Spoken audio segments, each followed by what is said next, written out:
Hola, bienvenidos a este nuevo video en donde estaremos empezando la unidad número 2, el aprender a pensar. La competencia específica de esta unidad es aplica los tipos de pensamiento en situaciones simuladas, análisis de casos y tomas de decisiones. Bien, para poder aplicar los tipos de pensamientos, pues tenemos que identificar cuáles son los tipos de pensamientos que nos van a servir para la toma de decisiones. Y para iniciar, vamos a identificar lo que es aprender a pensar.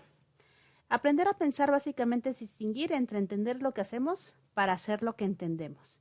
Esto, por ejemplo, muchas de las veces hacemos cosas, resolvemos ejercicios, pero en realidad solamente estamos resolviendo una serie de pasos, mas no entendemos lo que hacemos. Entonces, aprender a pensar me va a ayudar a que yo haga precisamente lo que entiendo y no meramente replicar un procedimiento mecánico.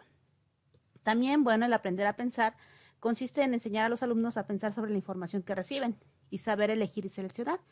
Porque pues nosotros sabemos que recibimos información del entorno, de los maestros, en la escuela, en todos lados, pero es importante que el alumno aprenda a distinguir y saber básicamente escoger la información que realmente nos sirve para la aplicación en la vida cotidiana o en qué momento nos sirve la información que estamos recolectando. Bien, es movilizar y estimular los procesos cognitivos básicos para afrontar la información y los conocimientos de forma reflexiva y no automática. Es decir, vamos a lo mismo, que la información que yo vaya adquiriendo del entorno, yo la sepa reflexionar, sepa analizar y no meramente nada más repetirla mediante, no sé, un procedimiento o algo mecánico, porque entonces eso ya no nos sirve mucho. Si obtenemos información, pero solo la repetimos mecánicamente, no. Hay que analizarla y comprenderla. Bien, también, es decir, la comprensión de la información básica, si dijimos, hay que comprenderla. ¿Por qué? Porque de esta forma yo voy a poder construir el conocimiento propio, es decir, más adelante llegar a un aprendizaje significativo, un aprendizaje de conocimientos que realmente me sirvan en la vida real, que me sirvan en diversos momentos de la vida y saber aplicar la información cuando es pertinente. Por aquí, para aprender a pensar de forma analítica, crítica y creativa, es necesario comprender el desarrollo de habilidades de pensamiento. Sí, ahorita vamos a definir precisamente lo que es el pensamiento. Es necesario entonces que yo comprenda cómo que se da el desarrollo de estas habilidades y cómo es que yo puedo poner esas habilidades en marcha para poder organizar todas estas funciones. Bien, para todo eso, ¿qué necesito o qué habilidades necesito? Necesito la habilidad de observar, la de ordenar, la de representar, recuperar, inferir, transferir, comparar, clasificar, retener, interpretar y evaluar. Estas habilidades que yo necesito adquirir nos las propone Monereo y básicamente en la actividad de observar es a través de atender y vigilar y notar y percibir todo lo que yo está en mi entorno. Ordenar tiene que ver con reunir, con agrupar, con catalogar la información que me llega. Representar tiene que ver con simular, en cierta manera reproducir o escribir la información. Al recuperar estamos haciendo referencia a reintegrar, reactivar o evocar información pasada, conocimiento pasado. Cuando hablamos eh, de la inferencia, cuando hablamos de la inferencia estamos hablando de establecer, de manejar o de comprobar el conocimiento. Cuando hablamos de la transferencia, estamos hablando de aplicar o reflexionar, experimentar conocimiento, vaya, ahora sí, transferirlo. Cuando hablamos de la comparación, estoy haciendo referencia a la confrontación de la información que tengo previamente para poderla analizar, para poderla reconocer, en este caso compararla. Cuando habla de clasificación, estoy hablando de jerarquizar o en cierta manera categorizar la información.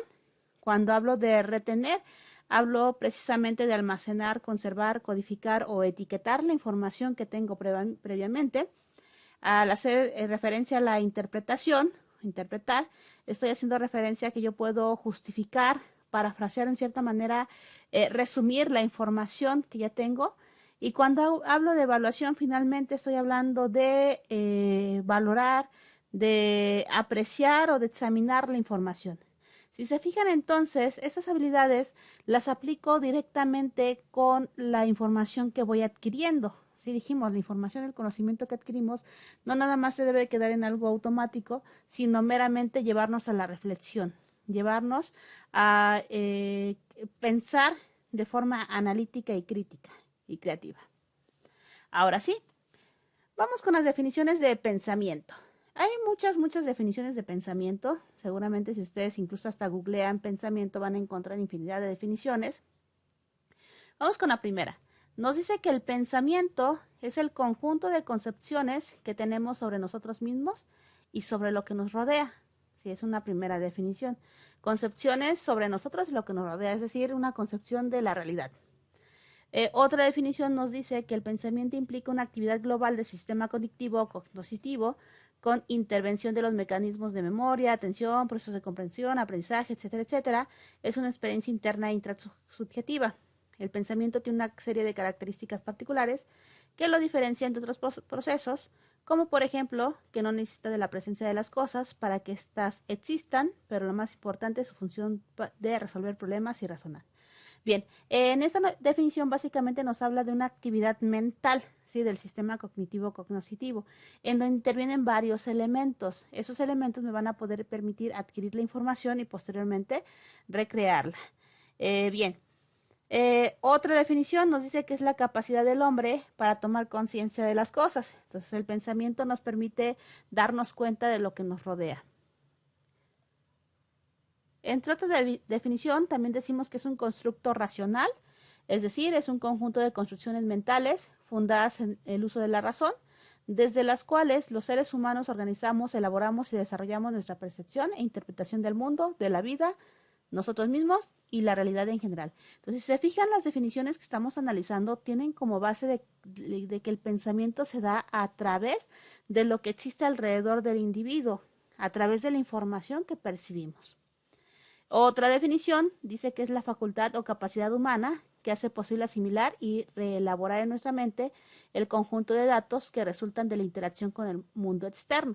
Bien, estamos diciendo que hablamos de que el pensamiento se da con la información que recibimos de lo que rodea al individuo, de lo que está afuera, y bueno, para que se dé el proceso de pensamiento, aquí es importante destacar esta definición, ¿no? Dice, hace posible asimilar y reelaborar esa información.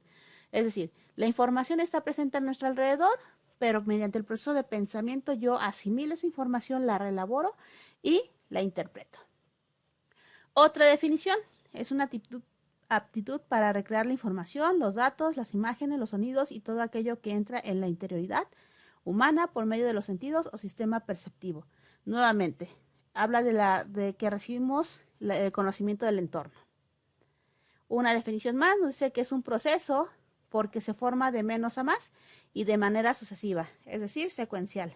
Las partes de su desarrollo están interrelacionadas entre sí. Ya decíamos, es un proceso que ocurre en la mente de la persona. Y el pensamiento alberga también al sí mismo, es decir, la identidad porque contiene el autoconcepto, la autoimagen y la autoestima. Es decir, en el pensamiento se guarda la conciencia de quiénes somos y lo que somos, incluida la manera como nos miramos y describimos ante el mundo y la valoración que hacemos de nosotros mismos respecto a los otros con los que convivimos. Si se fijan en esta definición, incluso estamos hasta metiendo los conceptos que habíamos visto en la unidad pasada, el autoconocimiento, la autoestima, el autoconcepto, etcétera, etcétera. Entonces, en cierta manera, el reconocimiento del ser también nos permite llevar a cabo todos estos procedimientos y procesos. Bien, otra definición que está ligada con el concepto de pensamiento es el aprendizaje. Si el aprendizaje entonces va a ser un factor imprescindible para que el pensamiento se desarrolle. Es el aprendizaje precisamente quien hace que se lleve a cabo este proceso, ¿sale? Bien, bueno, entonces, ¿qué es el aprendizaje? Si el aprendizaje es necesario para que se lleve a cabo el proceso de pensamiento, pues ¿qué es el aprendizaje? El aprendizaje es un fenómeno subjetivo producido en el proceso de interacción entre el individuo y su entorno. Es decir, el aprendizaje es algo que ocurre cuando el individuo está interactuando con lo que lo rodea. y causa una modificación o enriquecimiento del acervo de recursos, aptitudes y talentos en algunos o varios aspectos, conocimiento, habilidades y destrezas. ¿Qué quiere decir esto?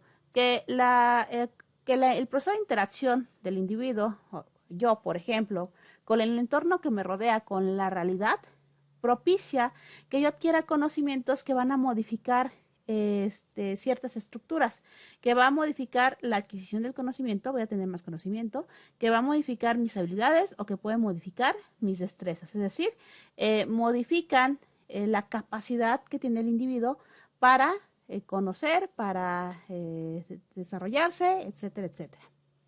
Bien, el aprendizaje, por lo tanto, es un proceso de adquisición de nuevos conocimientos o habilidades. Esta última parte es como que el resumen de lo que es el aprendizaje.